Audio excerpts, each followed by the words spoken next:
Las artes marciales mixtas. Diego, ¿qué tienes que decir sobre este tema? Güey, gran tema. Aparte, me parece que es de esos temas que también tiene una perspectiva de la gente que no conoce o no está tan involucrada con la categoría, como una apariencia negativa hacia afuera. O sea, se percibe como algo innecesariamente violento, innecesariamente brutal. Pero pues obviamente a medida que te acercas al deporte, ves todo lo que existe por detrás, ves también la filosofía que existe por detrás de las artes marciales. La verdad es que hay mucha riqueza y mucha profundidad, güey.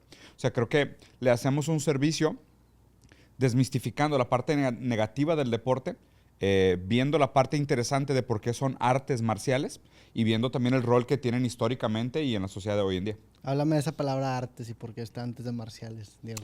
Pues mira, artes es porque existe una técnica, una expresión, un talento implícito con la manera en cómo se practica, ¿no? Obviamente, a medida que tienen uso, o sea, que se vuelven utilitarias, por ejemplo, ya son defensa personal, no son artes marciales. Las artes marciales para mí son una categoría todavía anterior, donde todavía no tienen un uso funcional, no tienen una aplicación en la vida real, no tienen una necesidad práctica, ¿sabes? Es la idea de, o sea, practicar tai chi, capoeira, a lo mejor, no sé, Jet Kundo, o sea, como que tienen aplicaciones un poco más intangibles. La filosofía es más importante, la estética es más importante que su practicidad o su utilidad en el mundo. Pero si te vas a cosas como, por ejemplo, Hapkido, Jiu-Jitsu, son mucho más, o Krav Maga, son mucho más prácticas, o sea, son mucho más utilitarias, son mucho más funcionales, son más feas, son más toscas, pero son mucho más prácticas en el mundo. Por eso yo las diferencio un poco de que artes marciales es la parte filosófica, estética, ¿sabes? Como más etérea del deporte. Y defensa personal es cuando tienen ya un uso más práctico, una aplicación en el mundo, las estudias con un fin, con un objetivo propio. Entonces, la práctica en el deporte sería más para ti defensa personal que sí. artes marciales mixtas. Yo creo que sí. Ok. A ver, depende para qué la uses, ¿no? O sea, si la usas tú para competir y participas del mundo de artes marciales mixtas, pues bueno, pues estás en MMA, ¿no? Pero pues este nombre se lo pusimos como nombre de Sí. categoría medio sacado de... Seguramente nadie se puso a pensar en nomenclatura ni nada, pero pues está bien, o sea, funciona porque son, pues, defensas personales mixtas o no sé. También digo, si hablamos de que Artes. si tiene esta connotación negativa para mucha gente y fue muy difícil Sí. de permitir A lo la mejor fue palabra marketing. arte, de cierta manera suaviza. la suaviza Sí. y es más fácil compartir que vamos a agarrarnos a Sí. una Pues jaula. digo, si hay gente que le dice a la toromaquia arte, entonces Ujú. pues digo, supongo que aquí también hay algo de pudiera caber dentro de esa categoría. Expertos, Sí, güey. bueno, digo, ahorita que te escuché hablar y mencionar distintas artes marciales que honestamente no conozco, retiro la parte en donde digo que yo soy más teórico. Creo que tú eres más teórico y práctico. Yo solamente veo más la UFC que tú. No, a ver, a mí se me hace que sabes más sobre UFC, definitivamente. Sé más sobre historia de la UFC a lo mejor. Definitivamente, güey. Y te sabes, y estás mucho más actualizado en las estadísticas, en los peleadores actuales, en quién va y demás, pero probablemente tenga más conocimiento que tú. O sea, nada más por experiencia, nada más Claro, por y porque historia. lo practicaste. Porque sí, yo practiqué, y aparte practiqué muchas desde muy temprano. O sea, a mí sí me tocó entrenar varias diferentes. Practicaste jiu-jitsu, box. Practiqué jiu-jitsu, box, capoeira, muay thai. Creo que esas 4 fueron las que realmente me tomé en serio. O sea, las demás fui a clases, o sea, por ejemplo, estuve en clases de Kung Fu, pero como que no fue lo mío. Es parte de la nacionalidad brasileña tomar jiu-jitsu. Jiu-jitsu o capoeira. Pensé que ibas a decir capoeira, güey. Sí, es que no ¿Se estoy te hace tan... que jiu-jitsu es más brasileiro que capoeira? Pues es que creo yo que por la UFC se ha popularizado Claro. más el jiu-jitsu que el capoeira. Claro, las dos tienen historias bien interesantes, o sea, en relación o sea, su vínculo con Brasil. Porque, a ver, es interesante que las artes marciales, obviamente, nosotros las vinculamos mucho a nacionalidades, ¿no? O sea, es muy claro que, o sea, te vas a artes marciales como el karate, el jiu-jitsu, y normalmente piensas en Japón. Obviamente, ahorita pensamos en jiu-jitsu en Brasil por el sistema brasileño jiu-jitsu, por el BBJ, ¿no? Por la familia... Y por la... Sí, por la familia Gracie, más que nada. Por el precedente que marcaron en UFC 1. Totalmente. Y creo que si había una guerra entre jiu-jitsu y capoeira a nivel mainstream, Se ganó en esa época. la ganó el jiu-jitsu. Sí, y yo creo que también a lo mejor si lo medimos en nivel de academias, seguramente ahorita hay más academias de jiu-jitsu que capoeira. Bueno, no sé. Sí. Me hace dudar. Puede ser. Puede ser que ya estemos en ese tipping point de que ya exista más jiu-jitsu que capoeira. Pero está interesante pensar en las artes marciales como una extensión de algunas nacionalidades, ¿sabes? O sea, pensamos en Kung Fu, pensamos en China. Muay Thai, Tailandia. Boxeo, a lo mejor Inglaterra, ¿o no? O de que Reino Unido, México si quieres. también tiene Bueno, buenos México sí. boxeadores. México la verdad es que tiene una historia de boxeo increíble. Tienes toda la razón. Aunque lo decía más por origen. Pero lo padre es pensar como las artes marciales, digo, son creadas con fines bélicos. O sea, era la manera en cómo entrenaban a los soldados para protegerse en el momento de llegar a un combate cuerpo a cuerpo. De hecho, hay una teoría de conspiración Ujú. de una peleadora de artes marciales mixtas de la UFC que se llama Valentina Shevchenko, Ujú. que es muy buena, es la campeona actual la campeona actual de una De su división, no división recuerdo femenil. cuál, creo que 135 libras. Ajá. Sabe hablar como 7 idiomas, y se empieza a generar y es rusa. Entonces empiezan a generar la teoría de conspiración de por qué existe esta persona con Este esta background. cantidad de habilidades. ¿Será un espía? Entonces es como Puede esta ser, teoría de güey. conspiración, sí. No lo dudo, güey. O sea, digo, no lo dudo. Puede ser. O sea, es el tipo de cosas que sí puede ser. Y ahí de nuevo se pone interesante porque fundamentalmente las artes marciales se crean con diferentes orígenes y además tocan diferentes campos del ser humano, por decirlo así, ¿no? Porque, por ejemplo, en China hablar de Kung Fu es prácticamente inseparable de hablar de confucianismo, ¿sabes? De filosofía. Porque es una práctica, y ahí sí lo veo, lo considero muy un arte marcial, porque es una práctica que está inmiscuida, no solo con la cultura china, sino con su historia, con su tradición, con su ejército, con la parte bélica, pero también con una profunda filosofía de vida.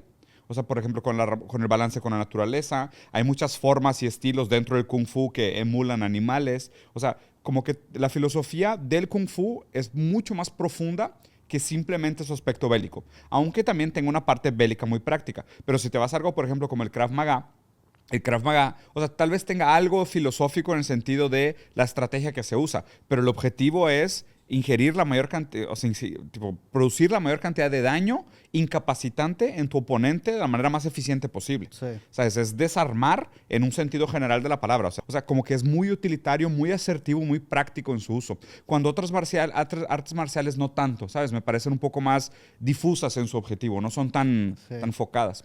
Digo, hablando sobre la cuestión de valores, se relaciona mucho lo que mencionamos en el capítulo del fútbol, que muchos adoptan Como la Marco filosofía Moral. de su equipo como filosofía propia. Aquí creo que la arte marcial Gran lo punto, hace güey. explícitamente. A ver, un Y ejemplo. el arte marcial, pues en general, el arquetipo del artista marcial antiguo es esta persona respetuosa, Claro. que contrapone mucho con el artista marcial pues sí, el MMA fighter de ahorita. Sí.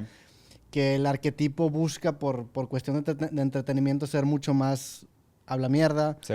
y son los que acaban vendiendo más, pero la filosofía a la Sí. que se le atribuye el artista marcial, a lo mejor hollywoodensemente hablando, que probablemente tenga mucha de esa influencia, es esta persona respetuosa. Sí. Y tú escuchas entrevistas de personas que entrenan artes marciales mixtas y generalmente acaban arreglando su vida. A mí los Sí. deportistas o los peleadores con los que me ha tocado platicar es, oye, carnal, yo me peleaba en la calle, mi vida era un desmadre y encontré en las artes marciales una estructura en mi vida y una manera de canalizar toda esta rabia que tenía y hacerme bueno en un deporte, ganarme la vida y enfocarme. Sí. Sí está interesante ese análisis porque, o sea, es cierto, una de las primeras cosas que recuerdo de haber aprendido practicando artes marciales es esta idea de saber la cantidad de daño que le puedes hacer a una persona. Y creo que eso es algo que no todo el mundo sabe sobre sí mismo, ¿sabes? O sea, tal vez has estado en una pelea callejera, tal vez has estado envuelto en algún tipo de bronca, riña, lo que tú quieras, pero cuando entrenas artes marciales te das cuenta de cómo tu cuerpo se transforma en un... ¿no? O sea, como un puño cerrado, una mano abierta, una buena patada, un rodillazo, un codazo, o sea, puede provocar mucho daño, Sí, pero realmente mucho y dolor. por mero consejo legal tienes que ser consciente de que Hay un tus riesgo. manos ahora son armas Sí. blancas y puede haber consecuencias muy serias para tu vida Sí. si es que las usas para atacar a alguien. Entonces, Sí. por consecuencia, tienes que adoptar esta... Fíjate que, o sea, por experiencia, yo creo que, digo, y a ver, es difícil generalizar, ¿no? Pero con mucha de la gente que me tocó entrenar y muchos de los peleadores con los que tuve relación toda la vida y así, es gente bien pacífica, güey. O sea, en serio es gente bien sí. pacífica. O sea, son muy buena onda. No es fácil que los convenzas a que se metan en una pelea. Porque saben todo lo que implica, ¿sabes? O sea, pues siento que la gente que no está entrenada, que no está educada, que no entiende las implicaciones de lo que está haciendo, es más volátil al momento de, no sé, sales del antro, te gritan algo, le dan una nalgada a tu novia y es de que, ¿sabes? Inmediatamente sales a golpear a alguien. Yo entiendo. Pero también, por otro lado, es como que, pues, una pelea puede ser la última. Sí. O sea, las peleas pueden acabar muy mal, pero muy, muy mal, sobre todo en la calle. Entonces, es interesante que se reivindique esa figura del artista marcial, del practicante de este deporte de manera profesional, como este tipo más solemne, más estoico, que por el mismo momento de conocerse como conocer su cuerpo, está más en control de lo que hace y dónde lo usa y dónde no. Claro. O sea, es más resistente, más resiliente a los estímulos externos. Y de hecho es mucho también de lo que se aprende practicando. O sea, el que tú tengas con un costado, los pads y te estén tirando patadas todo el entrenamiento, pues, o sea, te suaviza. Claro. O sea, te suaviza casi como si fueran moliendo un pedazo de carne. O sea, te suaviza porque sí. O sea, te están tirando golpes todo el día. No te vas a calentar porque te tiran un golpe. Sí, para ti el tirar un golpe y el que te tiran un golpe es cosa de Todos los días. todos los días. ¿Sí? O sea, no te asusta, no te saca de tus... o sea, lo que decía Mike Tyson, ¿no? Todo el mundo tiene un plan hasta que le tiran un golpe en la cara. Sí. Y eso pasa mucho y te das cuenta ahí la diferencia entre un peleador preparado y un peleador que no tiene Que preparación. la gente subestima la diferencia de habilidad que hay entre un peleador Sí. callejero y un peleador entrenado. Sí, O sea, sí. me ha tocado platicar específicamente con Ubers en Estados Unidos. Ajá. Hace poco tuve una experiencia ¿dónde era? En Austin, acá con mi amigo Héctor, Sí. nos tocó un Uber, era nigeriano, y empezamos a hablar sobre Kamaru Usman, y empezamos a hablar sobre Francis Ngannou, sobre Israel Adesanya, y el güey juraba que había un vato que conocía a él en su barrio que le partía la madre a los tres.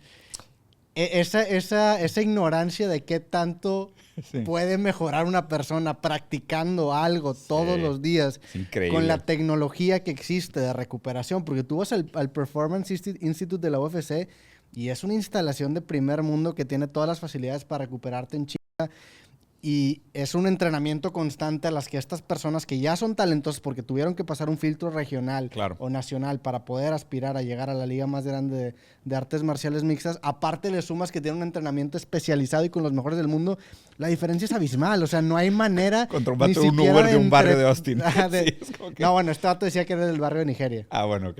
Y él decía, pero Francis sabe que hay raza que le rompe la... Ay. Y ¿Te acuerdas? Había un personaje muy famoso de los principios de MMA que era un güey, así, un gigante máximo barbón, que su especialidad eran peleas de estacionamiento. Kimbo Slice. Kimbo Slice, exacto. Sí. Y Kimbo, todo el mundo decía, no, güey, o sea, Kimbo Slice, si se mete a la UFC, le gana a todo el mundo, ¿te acuerdas? Y Sí. todo el mundo decía, Kimbo Slice, y lo tenían así como una leyenda urbana de barrio, o sea, y te das cuenta que no, o sea, no es cierto, no es suficiente, güey. Kimbo Slice No le fue mal, pero... entró justamente de Ultimate Fighter. Sí. Digo, no le fue bien No le tampoco. O sea, sí. creo que ganó una pelea y perdió dos. Sí. Y la pelea que perdió, se dio, o sea, le faltó muchísimo cardio, que es algo que entrenan los peleadores El muchísimo. Porque sí. una vez que sabes pelear, Sí. pues tienes que entrenar el cardio para poder aguantar los 3 o 5 rounds que te toquen tu Porque pelea. te vas a topar Que con eso pura es- gente que sabe pelear. Que eso es otra dimensión completamente distinta. Y aparte, el estar en un escenario como un octágono, el de la UFC, genera tensión o genera presión. Y la presión se traduce en fatiga. Claro. Hay veces que tú entrenas incluso para jugar fútbol y de repente juegas una final y dices, carnal, ¿por qué me estoy cansando a los 10 minutos? Pues porque estás presionado. Claro. Entonces, saber manejar la presión es otra habilidad que si no tomas en cuenta te va a causar fatiga. Que también viene con la práctica y la Y experiencia. muchas veces lo que acaba determinando quién gana una pelea es la fatiga. O sea, Sí. el El que baja la guardia primero. y lo decía Chael Sonnen, mi mayor miedo adentro de la jaula es quedarme sin la energía para defenderme, o sea, que Sí. se me acabe el cardio. Sí. Entonces, si no tienes entrenada esta parte, si no sabes qué es meterte en un escenario con tanta presión y lidiar con un güey que es un asesino entrenado al igual que tú, te va a quedar grande el escenario y fue lo que acabó pasando. Digo, Sí. Kimbo Slice, la neta es que la gente de la UFC se refiere a él con mucho respeto. De hecho, el vato ya murió. No sabía. El vato murió hace como 3, 4 años. Ah, mira, ¿de qué? Incluso Dana White le dio un paro cardíaco, creo. Ah, la madre. Sí, estuvo en The Ultimate Fighter, peleó como 3 peleas, después acabó peleando en otra organización. Y que de hecho, justamente en su última pelea, que creo que fue contra un güey que se llama Tank Abbott, Ah, sí. el vato acabó en el hospital porque tenía posibilidad de sufrir un paro cardíaco de fatiga.